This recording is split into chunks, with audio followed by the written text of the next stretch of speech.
रत्नागिरीतील खेड जिल्हा परिषद निवडणुकीच्या पार्श्वभूमीवरती राजकीय संघर्ष हा शिगेला पोहोचलेला असून ठाकरेंच्या शिवसेनेचे नेते भास्कर जाधव यांनी शिवसेना शिंदे गटाचे नेते रामदास कदम यांच्यावरती अत्यंत बोचरी टीका केली। रामदास कदम यांची मानसिक स्थिती बिघडली अशा शब्दांमध्ये जाधवांनी आपला संताप व्यक्त केला। जाधवांच्या या टीकेला रामदास कदमांनी देखील तेवढ्याच जहरी भाषेमध्ये प्रत्युत्तर दिलंय।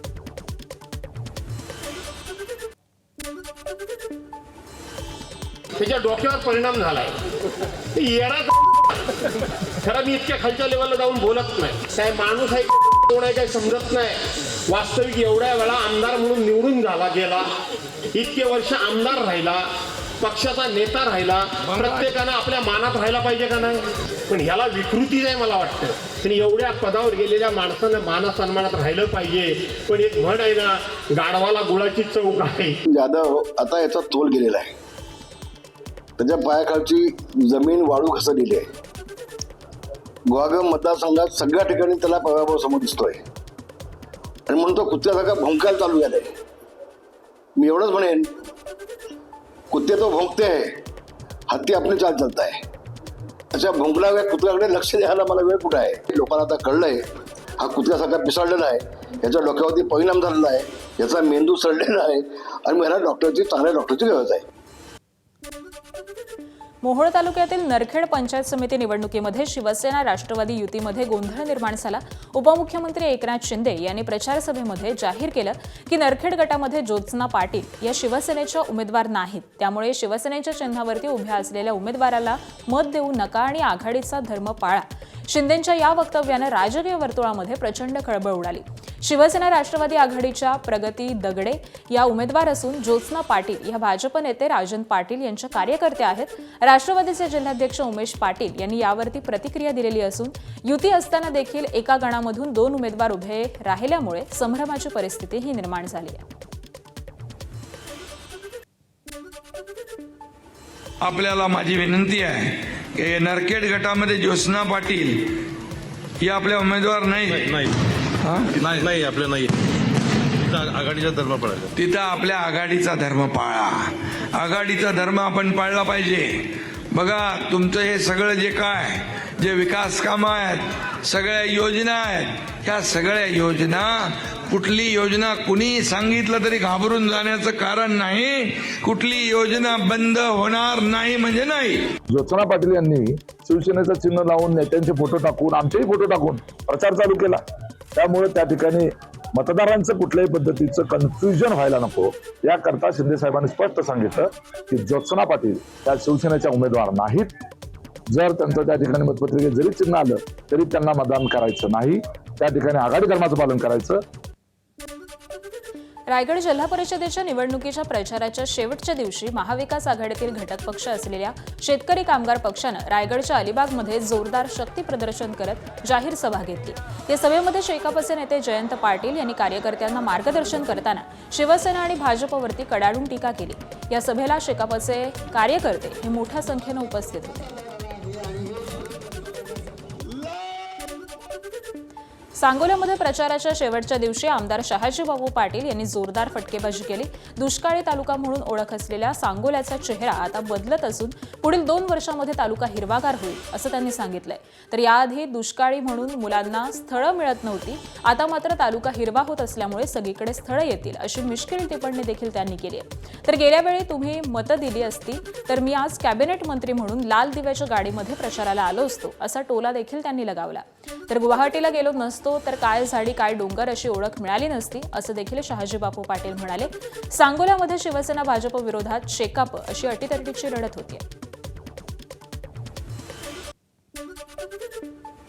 1.5 पावणे पर्यंत काय विचाराची पूर्वी करायला लागते म्हणून आपल्या घरात नाही काय पोरांना काळजी करू नका। तुमच्या आता काय त्या मागे 2 वर्षात लागणारा माझी पूर्वी महाविभाग कुठं असं लाकुलीला पंढरपुरा भागात पळत येते का नाही? इकडे बघा, फक्त इकडं माझी पूर्वी कर म्हणून। पुण्याच्या मावळ तालुक्यामध्ये पंचायत समिती निवडणूक प्रचारादरम्यान राष्ट्रवादीचे उमेदवार पैसे वाटप करत असल्याचा आरोप करण्यात आलाय.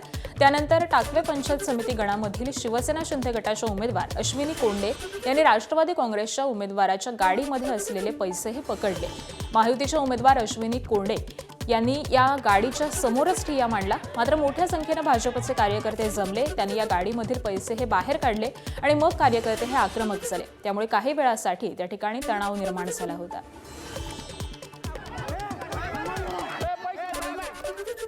सांगलीच्या कडेगाव तालुक्यातील वांगी जिल्हा परिषद गटातील भाजपच्या जिल्हा परिषद उमेदवाराकडून मतदारांना साडी वाटप होत असल्याचा प्रकार समोर आलाय.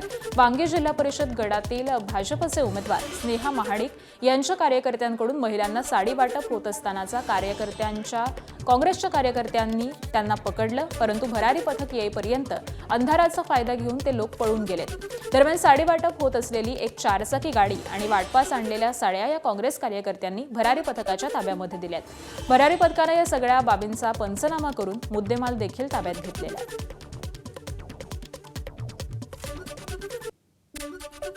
सातारा जिल्हा परिषद आणि पंचायत समिती निवडणुकीचा प्रचार हा काल थंडावला. तब्बल 9 वर्षांनंतर होत असलेल्या या निवडणुकांसाठी जिल्ह्यातील राजकीय वातावरण हे चांगलंच तापलंय. जिल्हा परिषदेच्या 65 गटासाठी 231 उमेदवार हे रिंगणामध्ये आहेत, तर पंचायत समितीच्या 130 गणासाठी 394 उमेदवारांनी उमेदवारीही दाखल केली आहे. तर माण तालुक्यातील आंधळी गणाची निवडणूक ही बिनविरोध झालेली असून भाजपनं पहिलं खातं उघडलंय. जिल्ह्यामध्ये भाजप, राष्ट्रवादी काँग्रेस आणि शिवसेना यांच्यामध्ये मुख्य लढत पाहायला मिळणार असून काँग्रेस, वंचित, रासप आणि बसपा देखील मैदानामध्ये आहे. भाजपनं काही जागा शिवसेनेला सोडल्या असल्या तरी सर्वाधिक जागा या भाजपच लढवत आहे. दोन्ही राष्ट्रवादी एकत्र असल्याचं चित्र असलं तरी देखील निवडणूक महायुती अंतर्गतच रंगणार असल्याचं स्पष्ट होत आहे. जिल्हा परिषद आणि पंचायत समितीच्या निवडणुकीसाठी रायगडच्या मसाळ्यामध्ये राष्ट्रवादीकडून डोर टू डोअर प्रचार करण्यात आला. मंत्री अदिती तटकरेंच्या मतदारसंघामध्ये अजितदादांच्या निधनामुळे शांततेमध्ये प्रचार करण्यात आला. मात्र आमच्या उमेदवारांचा विजय हीच खरी अजितदादांना श्रद्धांजली असणार असल्याचं मत या उमेदवारांनी व्यक्त केलंय. कोल्हापूरची करवीर निवासिनी अंबाबाई मंदिरातील अखंड उत्तरायण किरणोत्सव हा भाविकांच्या डोळ्याचं पारणं फेडणारा सोहळा असतो. मात्र यंदाच्या वर्षी या किरणोत्सव सोहळ्याला अनेक अडथळे आले. 5 दिवस चाललेल्या या सोहळ्यातील मुख्य 3 दिवसांमध्ये मावळतीची सूर्यकिरणं ही देवीच्या चरणस्पर्शापर्यंतही पोहोचू शकली नाही. अभ्यासकांच्या मते थंडीचा कडाका, हवामान बदल आणि प्रदूषणाचा फटका बसल्यामुळे किरणांची तीव्रता ही कमी झाली. 25 वर्षांमध्ये पहिल्यांदाच अशा पद्धतीचा अनुभव आल्यामुळे अभ्यासकांचं असं म्हणणं आहे. नव्यानं उभारल्या जाणाऱ्या गरुड मंडपाच्या कमानी या किरणोत्सवाला अडथळा ठरल्याचं देखील भाविकांचं म्हणणं आहे. प्रशासनानं या पूर्ण सगळ्या गोष्टींचा तज्ज्ञ समितीकडनं किंवा तज्ज्ञ मार्गदर्शनाकडून सगळा सर्वे करणं फार गरजेचं आहे. दरवेळेला सर्वे केला जातो, सर्वेसाठी पैसे उचलले जातात, ते पैसे खर्च केले जातात. अरे मग ह्या चिरीमिरीसाठी आणि या पैसे कमवायसाठी फक्त या अंबाबाईचा आपण उपयोग करून घेणार आहे का? काही श्रद्धेची स्थानं आहेत, ही श्रद्धेची स्थानं त्या श्रद्धा स्थानाप्रमाणे जपली पाहिजेत. ही परंपरा कुठं तर लुप्त होता कामा नये, याकडे प्रामुख्यानं प्रशासनानं लक्ष दिलं पाहिजे. मराठवाड्यात अतिवृष्टीनं कहर केला. लाखो हेक्टरवरील उभ्या पिकाचं नुकसान झालं. शासनानं नुकसान भरपाईपोटी मराठवाड्यातल्या 8 जिल्ह्यातील 9.5 लाख शेतकऱ्यांना 8,733 कोटी रुपये नुकसान भरपाईपोटी मराठवाड्याला दिले. मात्र अद्याप देखील ई-केवायसी केली नाही म्हणून 2,41,892 शेतकऱ्यांना पैसे मिळालेले नाहीत. शेतकऱ्यांसाठीची 131 कोटी 53 लाख रक्कम ही पडू नये. जर मार्च अखेरीस ई-केवायसी केली नाही तर सर्वच्या सर्व रक्कम ही सरकारला परत पाठवावी लागेल.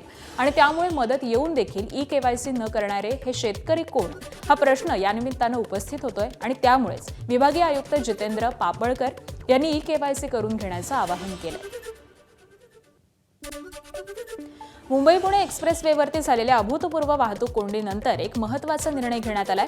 मुंबई पुणे इथं होत असलेल्या मिसिंग लिंकवरती ज्वलनशील पदार्थांची वाहतूक करणाऱ्या वाहनांना प्रवेशबंदी असणार आहे. ज्वलनशील पदार्थांची वाहतूक करणाऱ्या वाहनांना जुन्या एक्सप्रेसवेवरूनच जावं लागणार आहे. मिसिंग लिंकवरती टँकर गळतीमुळे धोका निर्माण होऊ नये यासाठी हा महत्त्वाचा निर्णय घेण्यात आलाय. येत्या मे महिन्यापासून मुंबई पुणे एक्सप्रेसवेवरील मिसिंग लिंकवरून प्रवाशांना जाता येणार आहे. कल्याणमध्ये वाढत चाललेल्या वायू प्रदूषणाची गंभीर दखल घेत उच्च न्यायालयानं सुमोटो आदेश दिलेले आहेत। या आदेशांनंतर केडीएमसी प्रशासन हे खडबडून जागा झालंय। हवेची गुणवत्ता ही तात्काळ सुधारण्याचे निर्देश देण्यात आलेत, अन्यथा संबंधितांवरती दंडात्मक कारवाई करण्यात येईल असा स्पष्ट इशारा देखील न्यायालयानं दिलाय। तर या पार्श्वभूमीवरती केडीएमसीनं बिल्डर, मेट्रो आणि MMRDAच्या ठेकेदारांना थेट इशारा दिलेला असून न्यायालयाच्या मार्गदर्शक तत्वांचं काटेकोर पालन करण्याची बिल्डरांची बैठक घेण्यात आली। हवेच्या गुणवत्तेवरती नियंत्रण ठेवण्यासाठी प्रशासनानं कडक पावलं उचलण्याचे संकेत देखील दिले।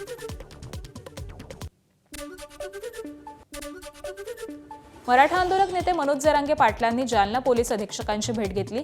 2 दिवसांपूर्वी जरांगेंचे जुने सहकारी आणि सध्या पोलीस कोठडीमध्ये असलेल्या अमोल खुणेंनी जरांगे पाटील यांची नार्को टेस्टसह SIT चौकशी करावी अशी मागणी केली होती। त्या संदर्भामध्ये जरांगेंनी पोलिसांची भेट घेतली आणि नार्को टेस्ट करून एकदाच काय तो सोक्षमोक्ष लावण्याची मागणी केली आहे।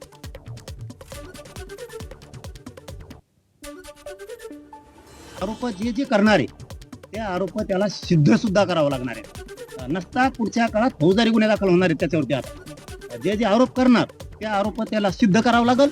जो कोणता आरोप करील त्याचा नसता त्याने सिद्ध जर नाही केला ना पुराव्यासहित आरोप केलेला तर फौजदारी गुन्हे दाखल होणार आहे। त्याला आता सुट्टी नाही म्हणजे, आणि धन्याला तर नाहीच। मी यांच्याविषयी तर बोलतच नाही आरोपींविषयी आणि त्यांच्याविषयी बोलणार नाही, आणि तुम्हाला सांगतो मला इच्छा बी नाही त्यांच्याविषयी बोलायची। धन्या गप्प बसतच नाही, वरळीचं खरकट गप्प बसायला तयार नाही। भिवंडी तालुक्यात विकासासाठी शेतकऱ्यांच्या जमिनी अधिग्रहित करण्यात आलेल्या आहेत। त्यातच ग्रामीण भागामध्ये फोफावलेल्या गोदाम व्यवसायामुळे आता आणखी एक मोठा निर्णय घेण्यात आलाय। तालुक्यातील पडद्या नजीक भदाणे, आतकोली, वाशेरे आणि सापे इथल्या तब्बल 99 हेक्टर जमिनी MIDC साठी देण्याचा निर्णय हा शासनानं घेतलाय। या निर्णयाविरोधामध्ये स्थानिक शेतकरी हे आक्रमक झालेले असून प्रकाश भोईर यांच्या नेतृत्वाखाली शेतकऱ्यांनी भिवंडी इथं उपविभागीय अधिकारी अमित सानप यांची भेट घेत निवेदन दिलं। याआधी विविध प्रकल्पांसाठी अधिग्रहित करण्यात आलेल्या होत्या, मात्र त्यावेळी बाधित शेतकऱ्यांना योग्य आणि समाधानकारक मोबदला मिळाला नसल्याचा आरोप या शेतकऱ्यांनी केला आणि त्यामुळे नव्या भूसंपादनामुळे परिसरामध्ये एकच खळबळ उडाली आहे। दिग्दर्शक रोहित शेट्टीच्या घरावरती झालेल्या गोळीबार प्रकरणामध्ये अटकेत असलेल्या 5ही आरोपींना न्यायालयानं 11 फेब्रुवारीपर्यंत पोलीस कोठडी सुनावली। मुख्य फरार आरोपीला या 5 आरोपींनी मदत केल्याचे ठोस पुरावे हे तपासामध्ये मिळाल्याची माहिती पोलिसांनी न्यायालयामध्ये दिली आहे। आरोपी स्वप्नील सकटच्या घरामधून एक पिस्तूल, 3 मॅगझिन आणि एअर गन जप्त करण्यात आले आहे। तर या प्रकरणातील मुख्य आरोपी शुभम लोणकरच्या संपर्कामध्ये हे सर्व आरोपी होते। त्याबरोबरच गुन्ह्यासाठी सिग्नल ॲपचा वापर केल्याचं देखील उघड झालेलं आहे। उर्वरित शस्त्रांचा शोध हा सुरू असून तपासासाठी पोलिसांनी कस्टडीची मागणी केली होती, तर आरोपींच्या वकिलांनी हे आरोप फेटाळलेले आहेत। नवी मुंबईतील कोपरखैरणेमध्ये मोबाईल चोरीसाठी ॲसिड हल्ला केल्याचा धक्कादायक प्रकार घडलाय। या प्रकरणी 2 जणांच्या विरोधामध्ये कोपरखैरणे पोलीस ठाण्यामध्ये गुन्हा दाखल केलेला असून पोलीस संशयित आरोपींचा कसून शोध घेत आहेत। तय्यब खान हे कोपरखैरणे नोडमधील बोनकोडे गावामध्ये राहतात। रात्री 8:45च्या सुमारास रस्त्यावरून ते पायी जात होते। विरुद्ध दिशेने आलेल्या दुचाकीवरील 2 आरोपींनी त्यांच्या अंगावरती काचेच्या बाटलीतून आणलेलं ॲसिड टाकलं। हातावरती पोटावरती ॲसिड पडल्यामुळे जखमी झालेल्या तय्यब खान यांच्या हातातील मोबाईल आणि खिशातील पैशांचं पाकिट हे आरोपींनी चोरून नेलं।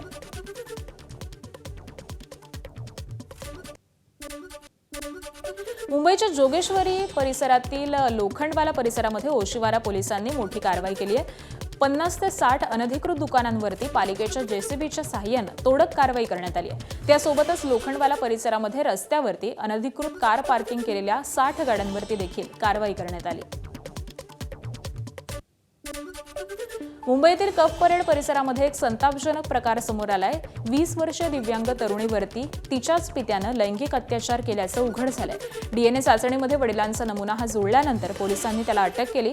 सप्टेंबर महिन्यामध्ये पोटदुखीची तक्रार झाल्यानंतर रुग्णालयामध्ये केलेल्या तपासणीमध्ये तरुणी ही 5 महिन्यांची गर्भवती असल्याचं समोर आलं होतं। या प्रकरणामध्ये सुरुवातीला अज्ञात आरोपी विरोधामध्ये गुन्हा दाखल करण्यात आला होता। पोलिसांनी 17 संशयितांची DNA तपासणी देखील केलेली असून आतापर्यंत पित्यांसह 2 जणांना अटक करण्यात आली आहे। धुळे शहरातील शनीनगरमध्ये तरुणाचा अपघाती मृत्यू झाल्याची घटना घडली आहे. प्राथमिक माहिती मिळाल्यानंतर तालुका पोलिसांनी अपघाती मृत्यूचा गुन्हा दाखल केलेला असून शवविच्छेदनही हिरे शासकीय महाविद्यालयामध्ये करण्यात आलं. मात्र मृतकाच्या पालकांनी घातपात झाल्याचा संशय व्यक्त करत हत्येचा गुन्हा दाखल करण्याची मागणी केली. मात्र प्रथमदर्शनी ही घटना अपघातच आहे आणि सीसीटीव्ही फुटेजसह तपास सुरू आहे, अशी माहिती आता पोलिसांनी दिली आहे. जोपर्यंत प्राथमिक अहवाल येत नाही तोपर्यंत नातेवाईकांनी शांत राहून अंत्यसंस्कार करावे, अशी विनंती पोलीस निरीक्षक धनंजय पाटील यांनी केली आहे. मुंबईमध्ये होम शिफ्टिंगसाठी online movers and packers book करताना सावध राहण्याचा इशारा देणारी एक धक्कादायक घटना समोर आली आहे.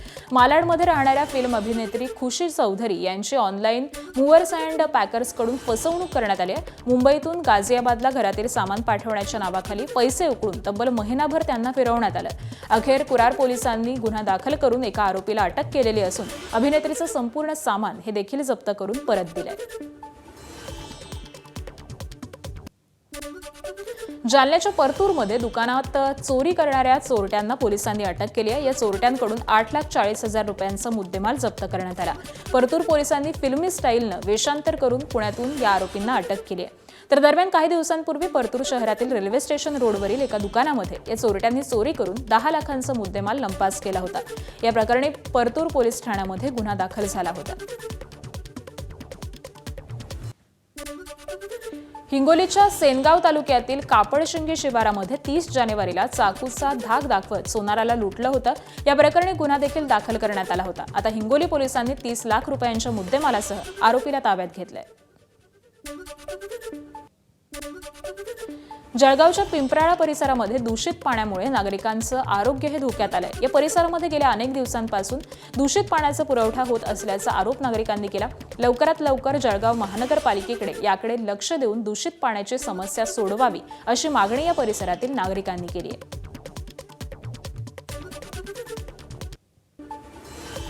कर्णधार स्मृती मानधना आणि जॉर्जिया वॉलच्या तडाखेबंद फलंदाजीच्या जोरावर रॉयल चॅलेंजर्स बँगळुरूनं विमेन्स प्रीमियर लीगच्या विजेतेपदावरती आपलं नाव कोरलं. या स्पर्धेच्या अंतिम सामन्यामध्ये बंगळुरूनं दिल्ली कॅपिटल्सवरती 6 विकेट्सनं मात केली.